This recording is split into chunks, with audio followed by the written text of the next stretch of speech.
Even after acquiring Jose Ferrer this past weekend, the Mariners are still looking for bullpen help. I'll give you my top 5 reliever targets coming up. Colby, hit it.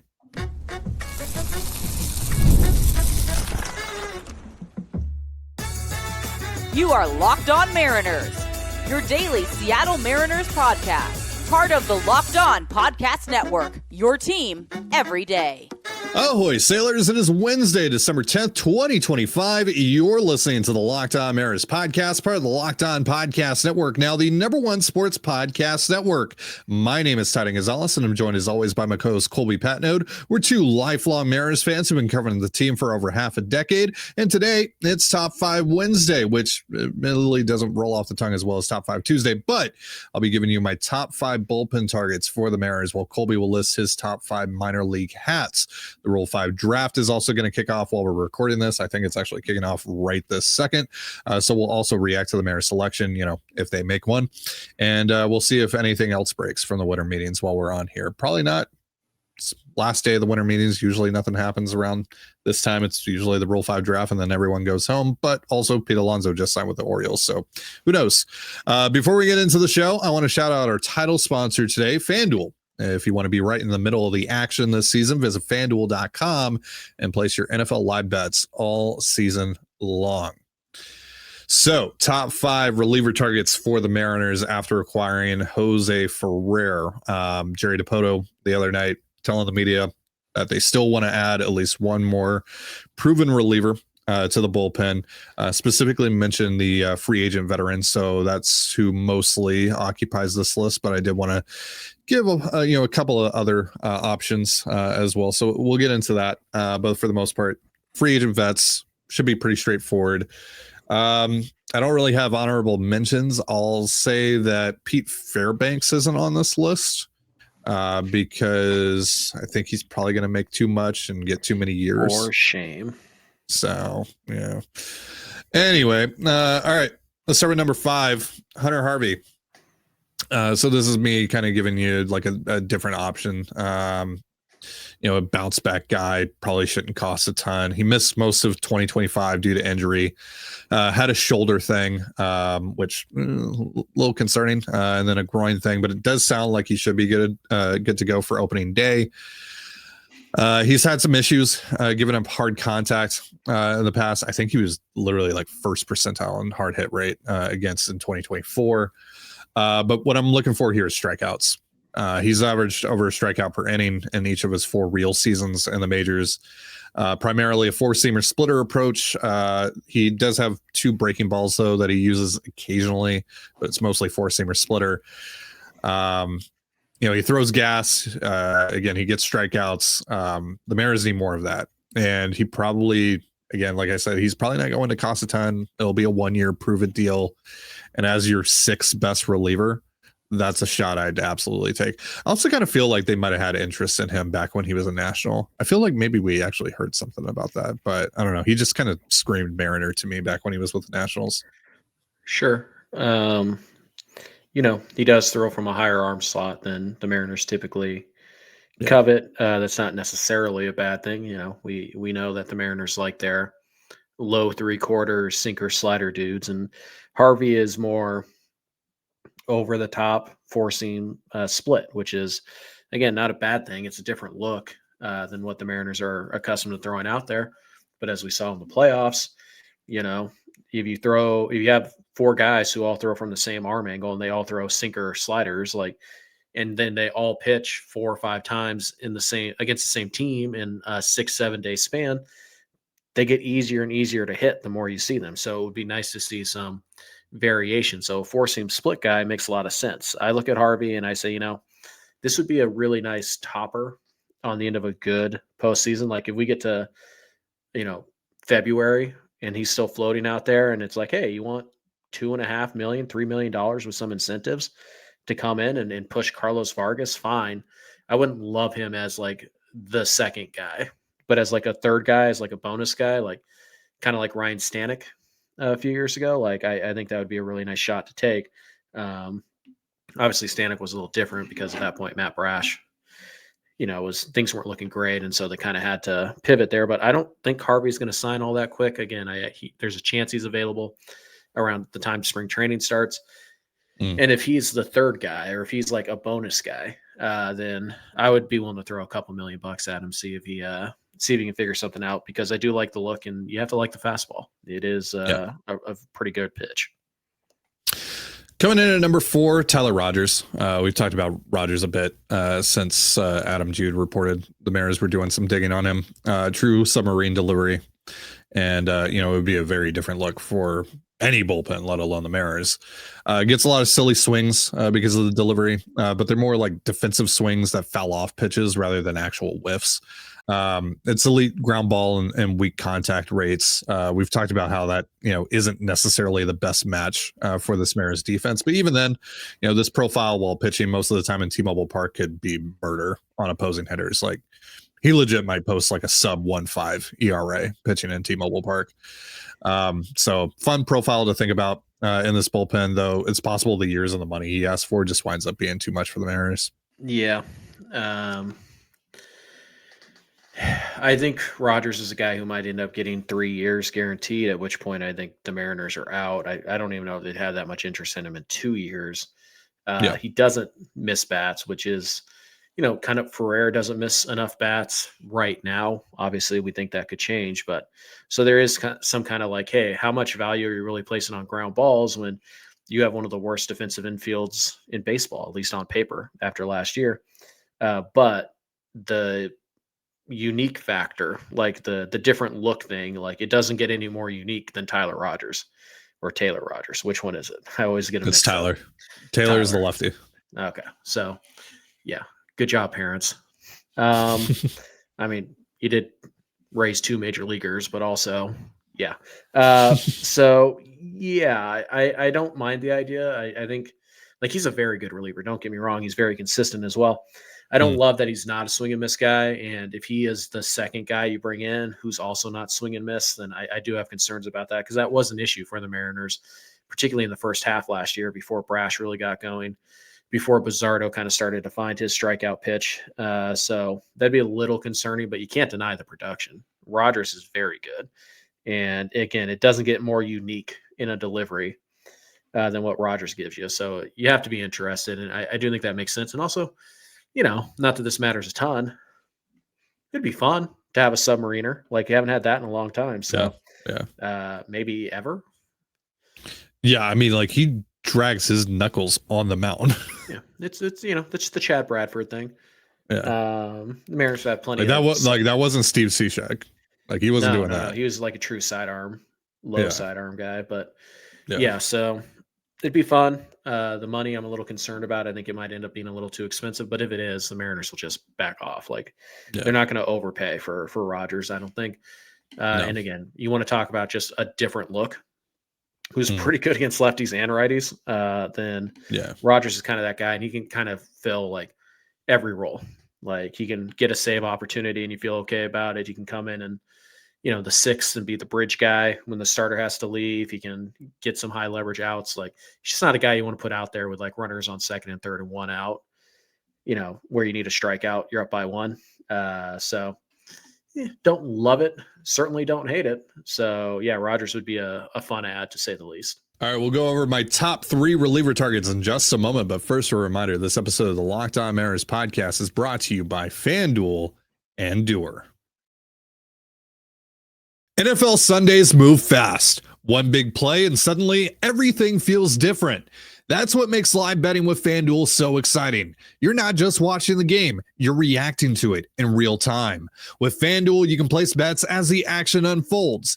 Every drive, every momentum swing, every highlight moment. Live betting is best when the game starts to shift, a receiver gets hot, a defense tightens up, or the momentum flips after a turnover. FanDuel lets you jump into the moment as live spreads and money lines adjust instantly and player props update as guys heat up.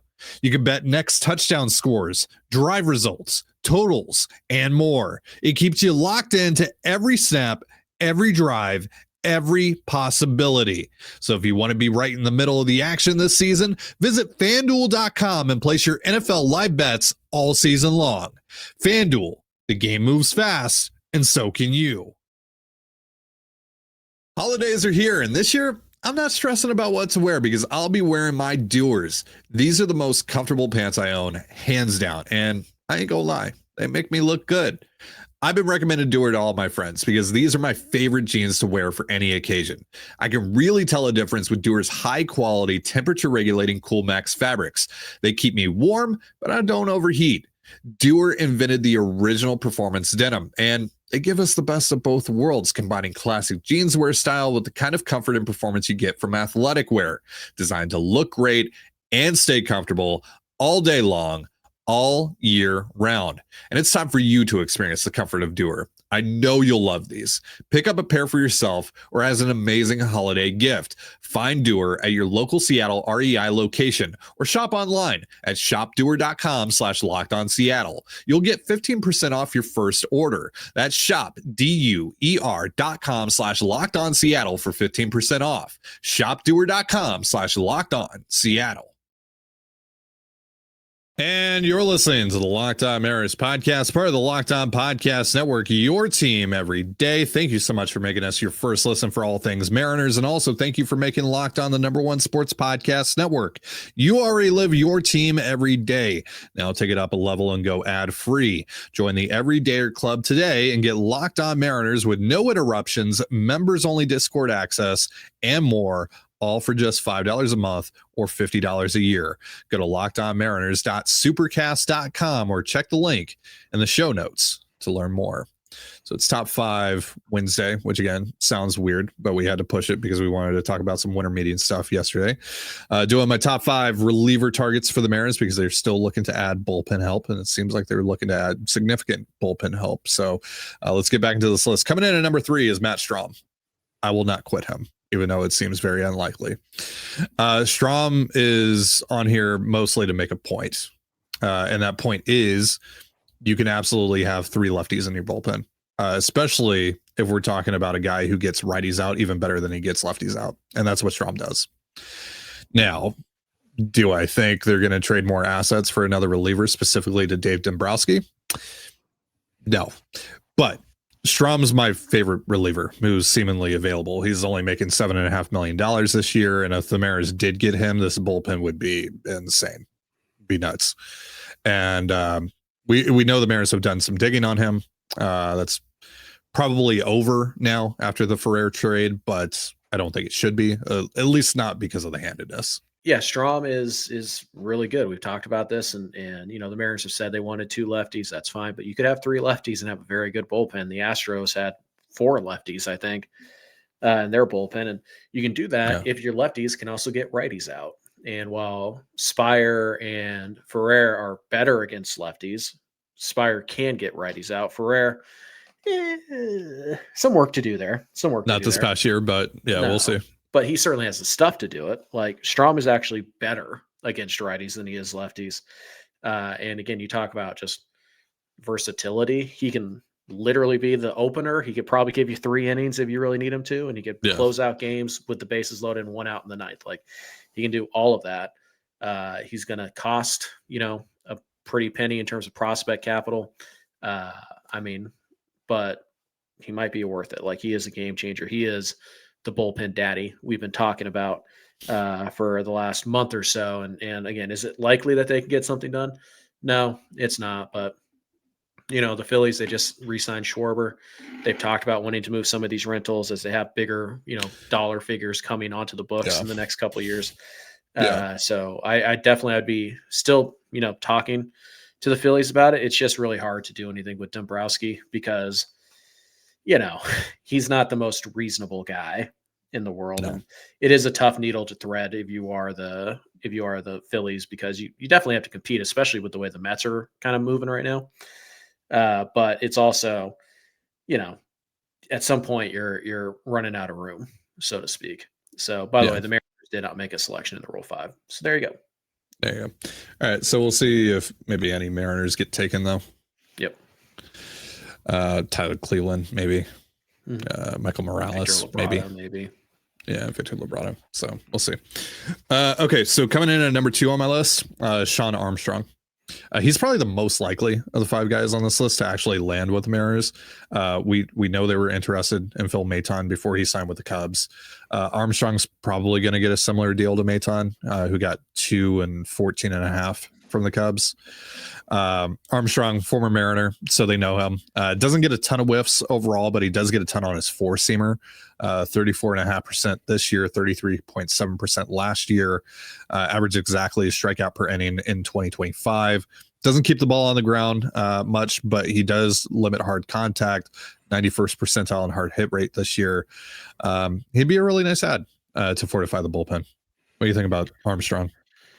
Yeah, I like him. I mean, it's fastball cutter heavy, which Yeah. is nice, and it's a little different than what you have right now. And again, he's Yeah. a veteran. He's been around the block. He understands the roles, and he could probably fill any of them in a pinch. Again, I would like him a lot better as the second dude, but the Mariners would probably tell me that, like, well, he is, because Ferrer is the big dog, and it's like They think Ferrer's a daddy. Yeah, and it's like, I mean, I could see why you would think that, but the results are the results. You are not the father yet. So yeah, I don't love good. that, but I like that. There you go. That's the new segment next week, Daddy or Not, and we're just gonna play the Maury clip. But anyways, I would love for Armstrong to be the second guy they bring in, but again, they would tell me, well, he is, but like, you guys know what I mean. Like, I think Armstrong is more of a dog than just a dude, but he's not, the big dog, or he's not a daddy. So it would be an interesting move, though, certainly, and it is a little bit different than what you have. So I'm down. I'm okay with it. Armstrong's pretty darn good reliever, and you need as many good arms in your bullpen as you can possibly find. Yeah. Then coming in at number 1, there should be no surprise, especially if you watched, I think it was yesterday's episode that we talked about him, Luke Weaver, another former Mariner. I think the M's just love him, and they're kicking themselves over letting him go back in 2023 after seeing what he wound up doing for the Yankees. But they have the money in theory to bring him back into the fold, and we've talked about the Mariners needing more guys who miss bats. Well, Weaver finished in the 91st percentile in chase and 89th percentile in whiff rate. The changeup specifically produced a 44% whiff rate in 2025. This to me is the guy with a capital T&G. But there are a couple of potential hangups here. One, obviously the money and the years he might command. But 2, there might be teams who might be interested in putting him back in the rotation, and maybe that's his preference. Maybe he wants to go back to being a starter. I don't know the guy, obviously. But that might be his preference, and if teams come calling about that, then maybe that's what he ultimately focuses on and prefers there. So we'll see. But again, if it's realistic, they can get him. He's the clear number 1 guy for me for what they need. Again, it's just tons of whiffs, tons of chases. He's going to get strikeouts.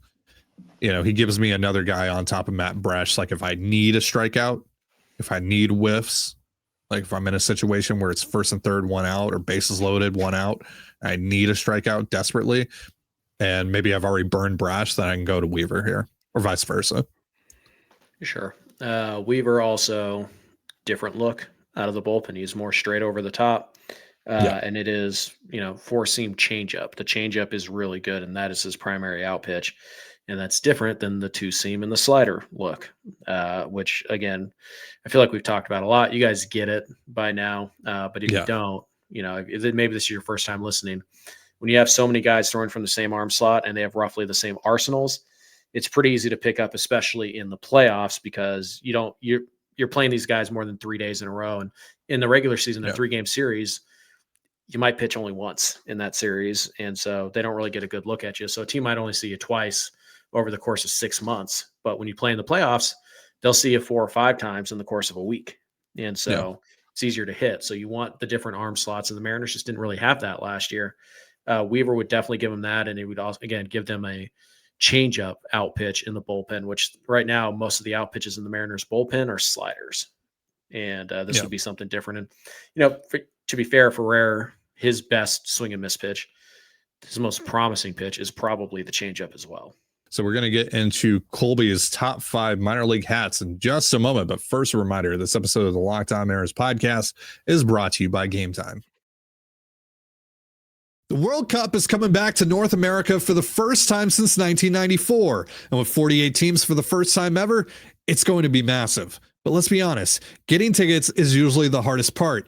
That's why the Gametime app is clutch, finally giving fans a real advantage when it comes to snagging seats. With Gametime, you can track price drops in real time, get alerts when great seats open, and buy tickets the moment they hit the app. It puts the power back in your hands and makes going to the World Cup realistic instead of impossible.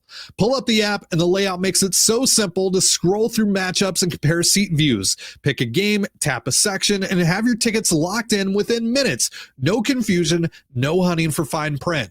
Prices include fees up front, which I love because there are no last second surprises at checkout.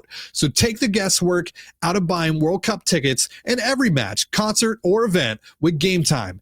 Download the Gametime app, create an account, and use the promo code LOCKEDONMLB. That's LOCKEDONMLB for $20 off your first purchase. Terms apply. Again, download the app, make an account, and use the promo code LOCKEDONMLB. That's LOCKEDONMLB for $20 off. Swipe, tap, ticket, go, Gametime. And you're listening to the Locked On Mariners podcast, part of the Locked On Podcast Network, your team every day. As always, if you want to hear from me and Colby even more and help support the show, we have a Patreon. It's called Control the Zone, and on there we talk Mariners, Seahawks, all that good stuff. For more information, go to patreon.com/Control the Zone. Link in the description of this episode. No show tomorrow. We'll be back Friday. I don't know if that's going to be Fan Fiction Friday. We might just talk more about, stuff from the winter meetings. We'll see if, the Mariners do anything, what have you, if there's any more reports about what they're getting up to. Jerry Dipoto yesterday on MLB Network saying that they would like to add a bat within the next 7 days. So it's possible something could pop off at any point here in the next week. So maybe something happens on Friday. So not sure exactly what the show will be on Friday, but that will be our next show here on Locked On Mariners. So again, no show tomorrow. Before we get into Colby's top 5 minor league hat list, what's going on with the Rule 5? Mariners didn't take anyone. Did anyone take any Mariners? Well, unfortunately right now, Twitter is down or something, so I can't load any post. But at last check, they were getting ready to enter round 2 of the Rule 5, and then after that, it'll be the minor league portion. No Mariners have been selected as of yet. Looks like the MLB portion is over. Okay. So minor league portion has started, and I assume the Mariners will make a couple picks there. They usually do. Will they? Yeah. Will they be consequential? Probably not. So you probably don't need to know about that. Anyway, all right. Top 5. Speaking of minor leagues, top 5 minor league hats, Colby. We talked about this on Monday when you spun the Ed Helms and got this. That it doesn't matter if the club is defunct or not. Just have some fun. I know you're a big minor league hat guy, so I am indeed. So, the tricky thing with minor league hats is that there are so many variations and so many theme hats and all that. Yeah, it's impossible to list all the ones that are great. And this is the one area where minor league baseball has it so much better than Major League Baseball. The hats are so much better in minor league baseball, and that's because they're allowed to have fun with design and whatnot. So just know if I don't list your favorite or if it's not in the honorable mentions or whatever, I'm sure it's a great hat. I don't mean any disrespect. It's just there's only so many we can talk about on a 30-minute show, and there's only so many that I can think of off the top of my head. And I was able to think of all these off the top of my head so quickly, I didn't do any more research into it because I figured hey, these came to my mind first, so they're going to be on this list. I'm sure and to be clear, these are minor league teams that were at least affiliates of major league teams. There's no Portland Pickles or anything like that, right? No, I don't think so. Yeah. I'm pretty sure these are all affiliated minor league baseball teams or were at some point. Yeah. So some honorable mentions, the Everett Aqua Sox with the E kind of shaped like a trident, that one specifically. I don't know if Ty's going to have time to throw pictures of these up on the. No, so. You will have to Google or use your imagination. Unfortunately, today I'm kind of running up against the clock, so I won't be able to edit as I usually do. Right. The Durham bowls, just the classic blue with the the bowl poking through the D with the orange outline. The Rocket City Trash Pandas, great hat. Love that hat. Trash organization, literally, but great hat. The Albuquerque Isotopes. It's very on the nose that the Astros would have the Trash Pandas as their minor league affiliate before the whole incident too. So like, the Albuquerque Isotopes, classic. Just classic. And then like every single Cinco de Mayo variation. Oh, they're so good. They're so good. I can't list them all. So like every single one of them is on my honorable mention. So there you go. All right. So coming in at number 5, obviously a little biased here, but the Tacoma Rainiers have great hats, including the one I'm wearing. But their best hat is actually the alternate salmon cap, which is just a white panel, red panels all around with the salmon leaning on the bat. It's perfect. I don't have it yet. I want to get it. I'm waiting for it to go on sale. It might never go on sale because it's such an awesome hat. Everybody wants it. So I might just have to bite the bullet and buy it. But I love the Tacoma Rainiers alternate cap. This one I love. I don't think they've worn it. This is definitely like a specialty hat. I honestly don't know if they've wore this for a game or not, but I love the hat. The Somerset Patriots Jersey Diners Steak and Eggs hat. If you don't know, it is. Yeah, I don't think I've seen this one. Maybe this is the one you could throw up on the screen because it's pretty unique. But the piece of bacon is shaped like the state of New Jersey. And it is fantastic. That is awesome. Yeah, I love this hat. Again, I don't know if they actually wore these in games or this was just like, but it's awesome. It is an awesome hat. It is a diner. It is literally, a plate of eggs and a piece of bacon, and the bacon is shaped like the state of New Jersey. It's incredible stuff. I didn't say some of your eggs and bacon, all of your eggs and bacon. I know what I'm about, son. So, again, I don't know if that one is ever worn or whatever. I know it's not their primary, but it is an incredible hat, and I would love to own it. Coming up next year at number 3, it's the Modesto Nuts. Look, you may not exist anymore, but the Modesto Nuts hat is iconic, and so it is going to be number 3.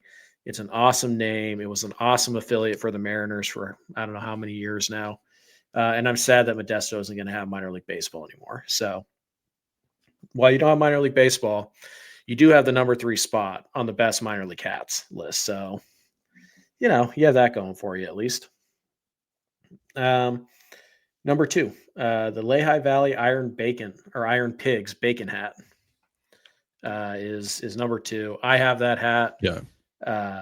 It's at home on my hat wall. Like it is awesome. You've worn it a few times on the show. Yeah.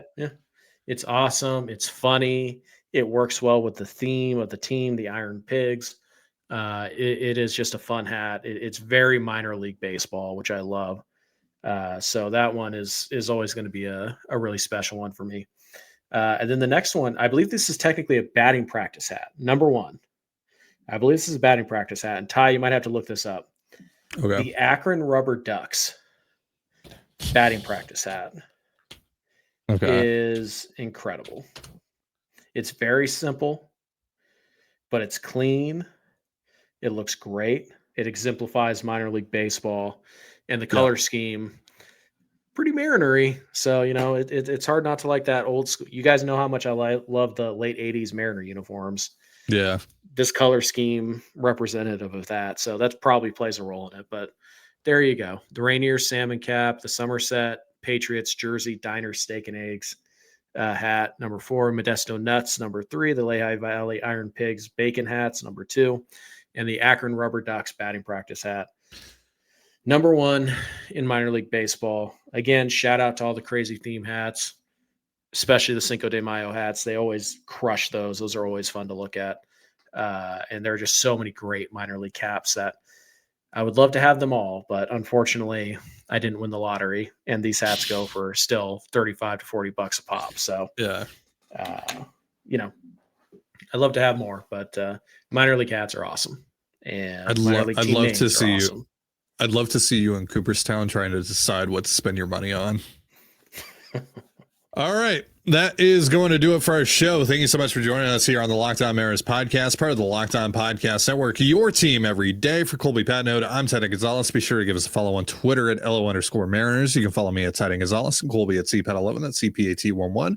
We're also on Blue Sky. You can follow me at TDG, Colby at MLB Colby, and the show at Locked On Mariners. You can also find us on Instagram at Locked On Mariners. Have yourself a beautiful baseball day, and we'll see you next time. Peace.